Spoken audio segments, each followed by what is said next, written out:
Hey friends, what is up? Welcome back to the Special Kind of Motherhood podcast. I hope you're having a wonderful week, and I hope you are really starting to feel the excitement that comes up with the holiday season. We love Thanksgiving, Christmas, all of it at our house. We actually start decorating for Christmas at the very beginning of November because we want to get as much enjoyment out of the Christmas decorations as possible. So we are just all about the holiday seasons, and I hope that you have found it to be a place of joy as well in your home. Sometimes it can be a struggle though, and so that's why I want to talk about these things and just give you some ideas of different ways that you can really make sure that everyone in your family is enjoying the holiday season. And so today we are actually going to talk about how to help our kids really just enjoy these holiday events and these different, like a change in routine, all of that can be sometimes a struggle for different kids. And I want to share with you some tips that I have found throughout the years to be really helpful in helping my kids to still have a wonderful time while also honoring the different needs that they have. So let's go ahead and get started. Hi friend, do you dream of having a garden but you don't know where to start? Do you want to switch to more natural products but feel overwhelmed by all the options? Do you believe that a holistic lifestyle would help your special needs kiddo but you're daunted by all the information out there? Welcome to the Special Kind of Motherhood podcast, where you will learn how to work towards your dream for homesteading, gardening, and holistic living in small, simple steps that won't overwhelm you. Hi, I'm Ashley. I'm a wife, Jesus follower, and mom to some amazing kids. As some of my kids began experiencing health struggles and developmental delays, I decided it was time to switch to a holistic lifestyle. I quickly became stressed out and burnt out, feeling like I needed to change everything at once. I finally realized that I had to start making one small change at a time, then build from there. I learned to walk this holistic journey in a way that works for me and my family, without stress or overwhelm or constantly feeling like I wasn't doing enough. If you're ready to hear from another mama who understands what it's like to have no time and who can help you make changes towards better health for your family in a way that works for your specific life, then this is the podcast for you. Pop in your earbuds, reheat your coffee for the third time, and let's do this. All right, friends, I'm sure you can relate. We have had times where we had big plans for the holidays, and then for whatever reason, a child really struggling, or maybe some kind of health issue, or whatever it is, things just did not go as we had hoped. And sometimes you're left with feeling disappointed. You're feeling like, possibly even you're feeling like a failure. Like, why could I not make this work? I just want them to have a great holiday. And it feels like everything has gone chaotic and they're upset and they're overwhelmed, or whatever the thing may be. Or maybe they couldn't really participate on the level that I wanted them to.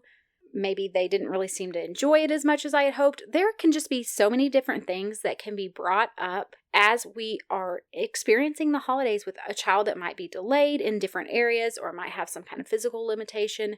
There are just so many different things that can be brought up. And so what I have found to be helpful is just using a few different tips to really make the most of it and really meet my children where they're at and try to work with whatever is going to work the best for them. And whenever you have more than one child that might have some kind of different need, sometimes that can take a little bit of finagling and really getting very intentional about it and looking at each specific child and then trying to work that all together. And, I do think it takes practice, and it takes really years of doing it, because you change things one year and then you learn as you go.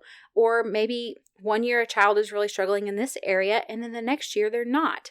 And so it does change over time, but I think overall these tips are just very helpful as a baseline to look at every single year as you're getting ready to plan these different holiday events and gatherings and all of that. So the first thing that I want to say is I actually think you really need to assess your child. I love doing this with my husband, because we have different perspectives on this. He sees things that I don't. I see things that he doesn't because I'm home with the kids all day. And so it's just really nice for me to bounce these ideas off of my husband, because also a lot of times he thinks of ideas that I might not have thought of. He can think of very creative solutions that just never crossed my mind. So I think having a sounding board who knows your child intimately while you do this is very, very helpful. But I think just being realistic about what is it that your child can actually handle? What is it that they can actually do? So to give an example of this would be something like, let's say you're going to have a family gathering, and there's going to be 30 or 40 people there, and it's going to be in a smaller room. And it's going to be very crowded. It's going to be very loud. Your child tends to get very overstimulated and overwhelmed, and they don't like large crowds. So realistically, can your child go and participate in that? And I would look at my child and say, hey, this is probably a recipe for disaster, and I don't think this is going to work well. Now, does that necessarily mean we're not going to go? No. But I might look at what are some different ways I can accommodate? Is there a way that instead of whenever everyone's gathered around to eat and everyone's in this one crowded room, could I take that child and maybe we go run around and play outside for a little bit if it's cool, if it's warm enough? Or maybe whenever we get ready to eat, maybe just a small group of us, maybe we put a table somewhere in another room. And so just a small group of us can all eat together instead.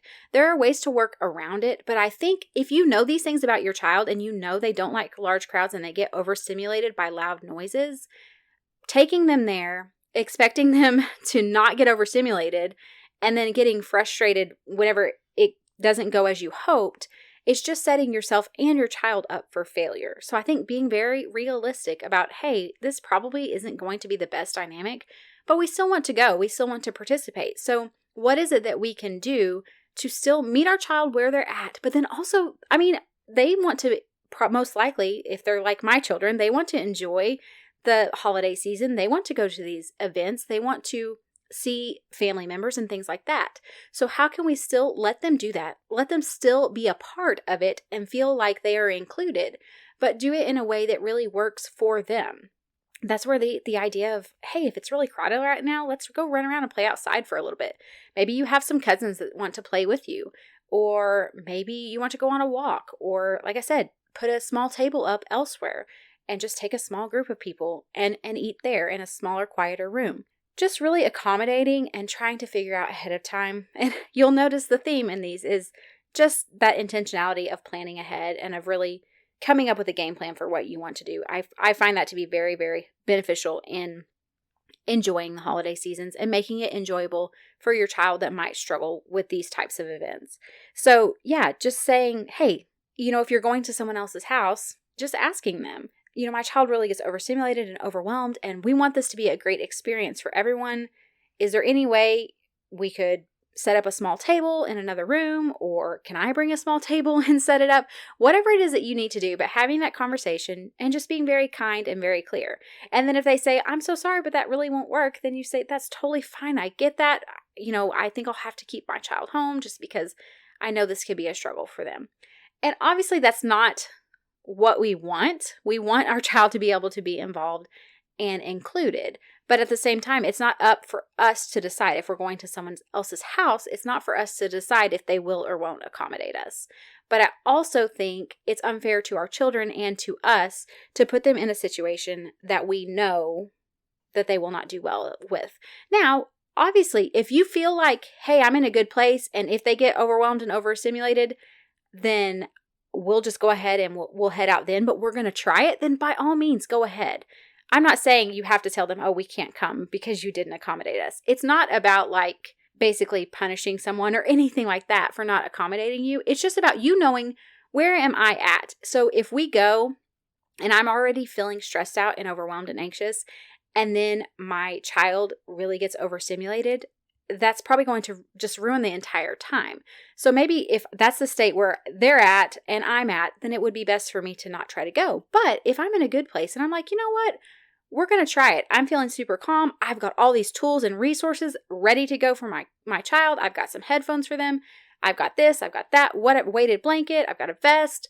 Whatever it is you have. And you're like, we're going to try it. Then by all means, I think you should try it. But I do think it's just you getting very specific about where you're at, where your child's at. Do you have the resources you need to help them to work through the situation or not? And then just planning accordingly. And then, like I said last week, just communicating with those people around you just so that they know, and not out of a kindness or even that you're expecting for them to accommodate you, but just say, hey, I just want you to know this is what's going on. If you see us leave, we don't mean anything by it. We're not upset. It's just we're trying to do what's best for our child. And that's all it is. Another thing that I would say is just if you decide you want to go, like I said, you want to pursue this, you want to try, then what I would do, and this is what I normally do, because we don't typically not go to events, especially close family, things like that. We just try to work around and accommodate and, like I said, go to quiet places, that type of thing. But I will keep a close eye on if I know a certain child is really struggling or we're in a situation where one of my children would struggle. I just keep a close eye on them. I watch them for signs of them getting overwhelmed, signs of them getting overstimulated. Do they seem to be getting agitated? Do they seem to be getting stressed out? If so, then I try to stay ahead of that and take action then so that it doesn't get to the point where they're just basically on the edge. So really keeping a close eye on your child and just watching them. We're moms. We know our children intimately. And we can see those beginning signs of things just starting to not be well for them. And so I think if we can really keep an eye on that and watch them and pull them away from that situation that's bothering them ahead of time before it gets to that point of them just feeling absolutely overwhelmed by it, that can be very beneficial. Another thing that I would say that is helpful, in my opinion, is making sure before you go that your child has had a good meal, that their blood sugar is balanced. Because if they have not eaten, you've been rushing around through the hall, like trying to get everyone ready, trying to get this stuff done, trying to make dishes for the dinner, whatever. And I get it. It happens. We forget to eat. And maybe it's been a few hours by the time we actually make it there and our child hasn't eaten. And then they've got to wait another hour or so before the meal is ready. So then your child's blood sugar crashes while you're there. And honestly, that just makes everything worse. I have had my blood sugar crash many times as an adult. And I know it makes me cranky. It makes me irritable. I don't feel well. I don't feel like being sociable and being around a bunch of people. And I can only imagine that our children are the same, except sometimes they might not be able to even verbalize that. So imagine having all of that feeling, but not being able to communicate that you need to eat, or not even really understanding that you need to eat.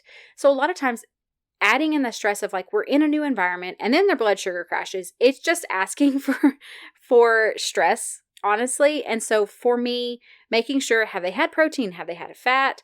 Have they good healthy fats, and have they had like some kind of carb, that type of thing.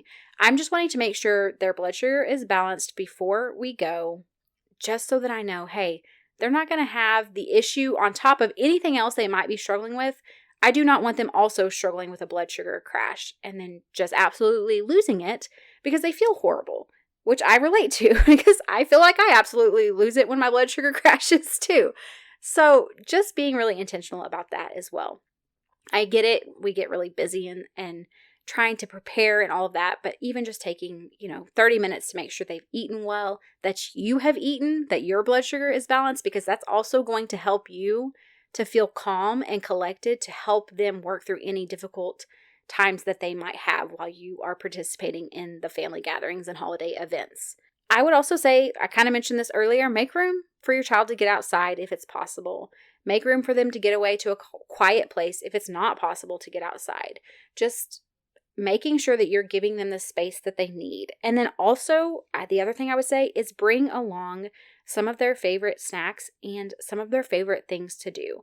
That way, if they seem to be struggling and you're not quite, like they're not to the point where you feel like you need to leave, but you definitely need some kind of pattern interrupt, then maybe bringing a favorite activity for them would be great. Or if you notice they're starting to get hungry, but food is not ready, having their favorite snacks ready to go so that they can have something to eat.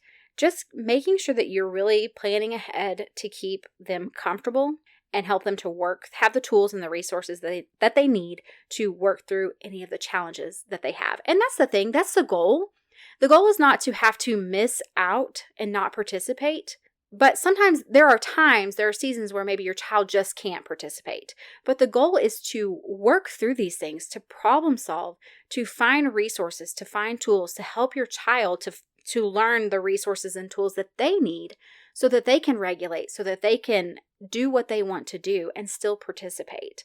And that's really what this is all about, is learning your child, being intentional beforehand, and then just giving them the tools that they need, making sure you're caring for yourself as well so you can show up in the best manner possible for these times that can be a little bit more stressful, a little bit more tense, and just then going and enjoying yourselves. And I hope that this has helped you guys. I hope that it gives you some ideas. If it does, I would love to hear from you. Email me, message me on Facebook or Instagram. They're all linked down below in the show notes. I would love to hear from you. Which of these tips has been helpful for you? What are you going to implement when you move forward into these holiday gatherings and family events and all of that stuff? And I will be back next week to chat about how we handle food allergies, food sensitivities, cross-reaction foods, all of that during the holiday season, because that can be a major challenge. I hope you guys have a wonderful week. I will see you back next time. Hey Mama, I hope you enjoyed today's episode. If so, would you take 30 seconds to share this with a friend who is wanting to live more holistically without the overwhelm? Also, don't forget to head over to Apple Podcasts to leave me a review. It blesses and encourages me to know that this show is helping you. All right, friends, it's time for me to go work in the garden and make some homemade bone broth. I will see you back next week.